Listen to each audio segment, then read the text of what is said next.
Olá, pessoal.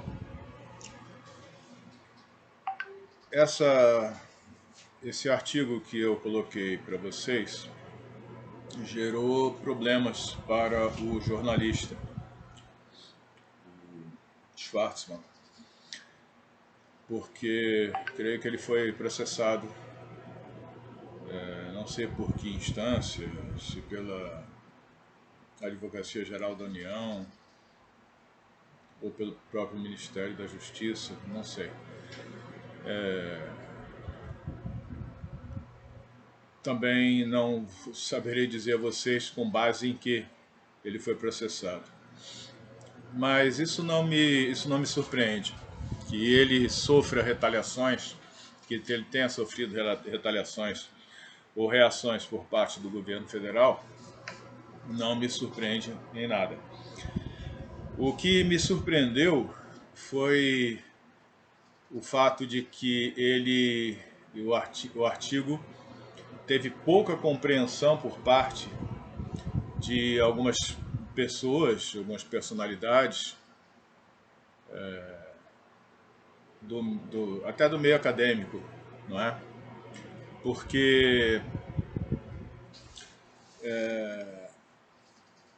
como não adiantou em nada, como eu disse a vocês no enunciado da questão, não adiantou em nada que o Schwarzman tenha dito que não era um caso pessoal, digamos assim, que ele não estava torcendo pela morte do Bolsonaro por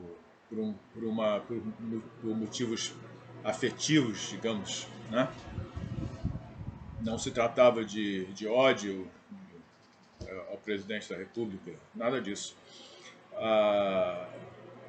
O artigo se baseava simplesmente no fato de que há uma corrente filosófica em ética que é chamada de consequencialista.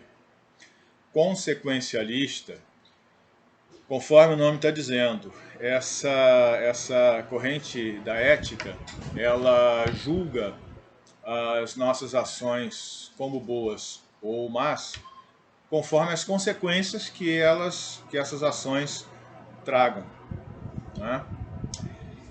É diferente de julgarmos as nossas ações a partir de um determinado princípio. As éticas religiosas, a ética cristã, por exemplo, ela é principialista. Ela julga o modo como agimos a partir de certos princípios. Onde é que estão estabelecidos esses princípios? Nas palavras do Cristo, na tábua da lei, né, do Antigo Testamento, na Bíblia, né, na palavra de Deus. A palavra de Deus define os princípios a partir dos quais devemos agir na vida e conduzindo a nossa vida e tratando as outras pessoas. Não é? Então, não matarás, isso é um princípio. Né? Respeitarás pai e mãe, isso é outro princípio. Acho que eu poderia dizer, talvez, quem não tiver pecado, que atire a primeira pedra. Podemos estabelecer isso como um princípio de ação? Creio que sim. Né? Enfim, e outros mais, né? Não faça, e o principal deles, não faça aos outros aquilo que tu não gostarias que te fizessem, né? Então, assim, esses são princípios, bases, fundamentos da nossa ação. A nossa ação na vida, agindo para com as outras pessoas e para conosco mesmo, deve ser conduzida a partir desse parâmetro, dessa base. Muito bem. Isso define uma ética principialista. A ética consequencialista é diferente disso. Ela acredita que não há como estabelecer princípios definitivos para as nossas ações e as nossas ações devem ser julgadas pelos resultados que tragam. Né? Vou tentar dar um exemplo rápido aqui. O Kant, que foi um filósofo alemão do final do século XVIII, ele estabeleceu como princípio que você deve agir segundo princípios que sejam universalizáveis. Então, não mentir, por exemplo, é um princípio que deveria ser, segundo Kant, universalizável. Segundo ele, então, se um indivíduo batesse a porta da sua casa, procurando por um amigo seu, e você sabendo que essa pessoa que bateu a sua porta está procurando o seu amigo para matá-lo, e você está escondendo o seu amigo,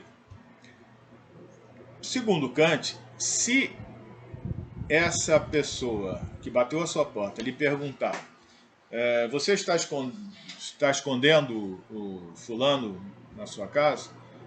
Ele está aí? Você não poderia mentir, você deveria dizer: sim, ele está, e você deveria acrescentar talvez: e você não entrará, você não... Enfim. Por que o Kant diz isso? Porque ele acreditava que mentir acaba gerando consequências que nós não podemos controlar. Você poderia acontecer de você dizer ao virtual assassino: não, ele não está. Poderia ser que os camaradas acreditassem em você, desse as costas e fosse embora.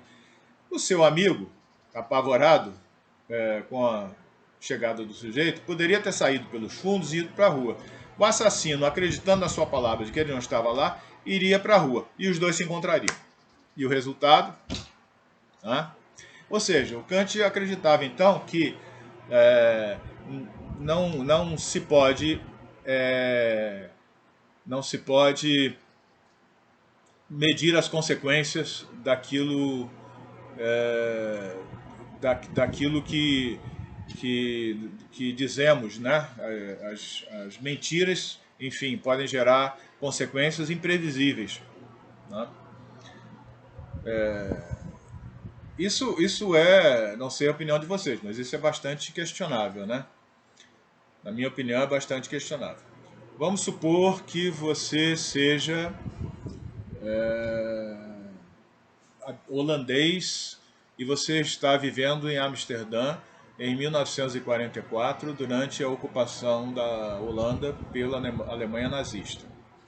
E você está escondendo judeus no sótão da sua casa, como Anne Frank, por exemplo. E daí a SS bate à sua porta e pergunta se você está escondendo judeus na sua casa. Segundo Kant, você teria a dizer: sim, mas vocês não entrarão, ou coisa parecida, né? O que vocês acham que ia acontecer? Eu acho que no segundo seguinte, quando você dissesse: sim, mas vocês não entrarão, no segundo seguinte você estaria crivado de balas na parede contrária à porta, né? E os alemães entrariam e levariam os judeus, e eles morreriam em campos de concentração, etc. Diz o consequencialista: qual é o bem que foi trazido pela sua resposta verdadeira? Nenhum. Isso causou a sua morte e a morte daqueles a quem você queria proteger. Então, a ética consequencialista é isso, ela visa as consequências daquilo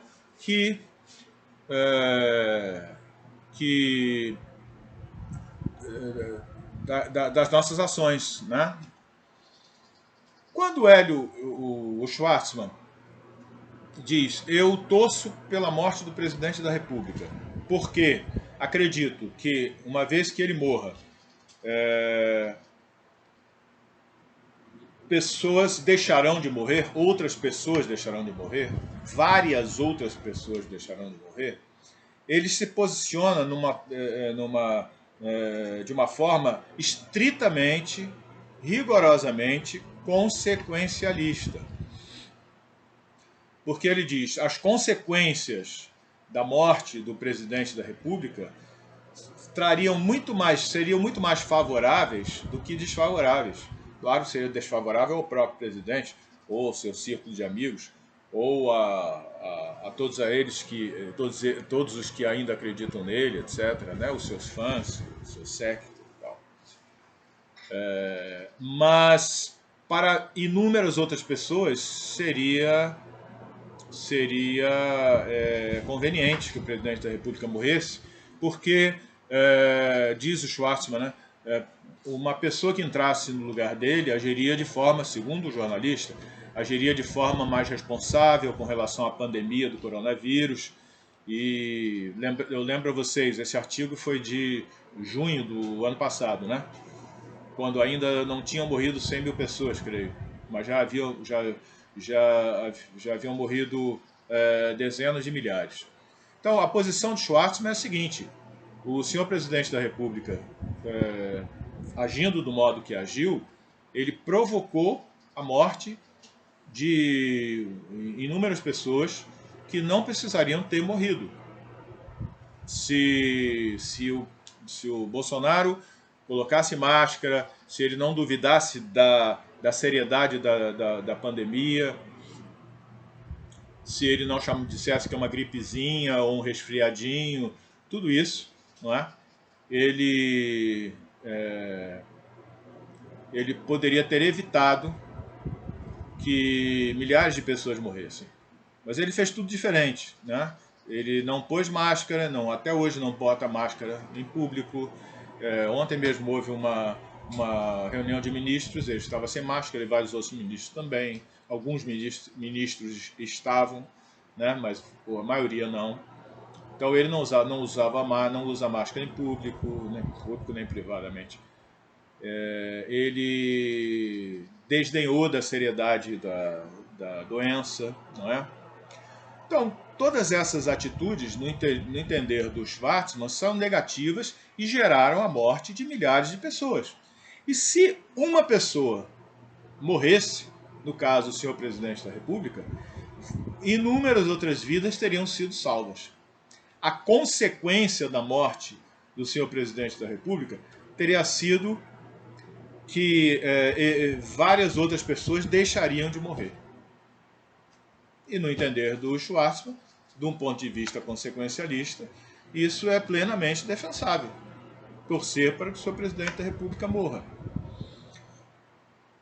Quem adote uma ética principialista,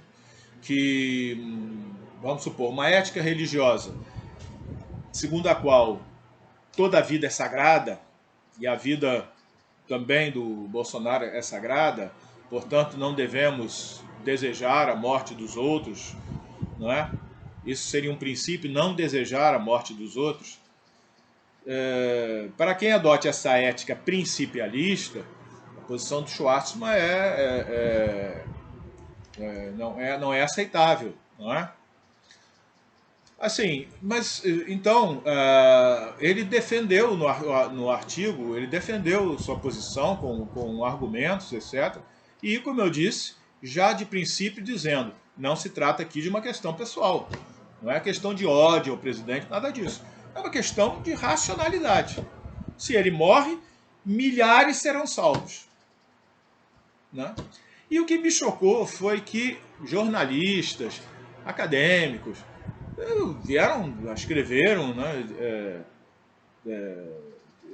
condenando o artigo do Schwartzman. Isso é o que mais me impressionou, sabe? Porque a gente espera a inteligência daqueles que eventualmente acabam por não demonstrar essa inteligência, né? Essa capacidade de entendimento, né, de interpretação de texto, né? Enfim, essa é a diferença que eu queria apresentar a vocês entre as duas formas básicas do pensamento ético, né? A principialista e a consequencialista. Essa foi a minha intenção ao pedir a vocês que respondessem a questão que eu lhes apresentei, baseada no artigo do jornalista Schwarzer. Beijos, abraços, se cuidem.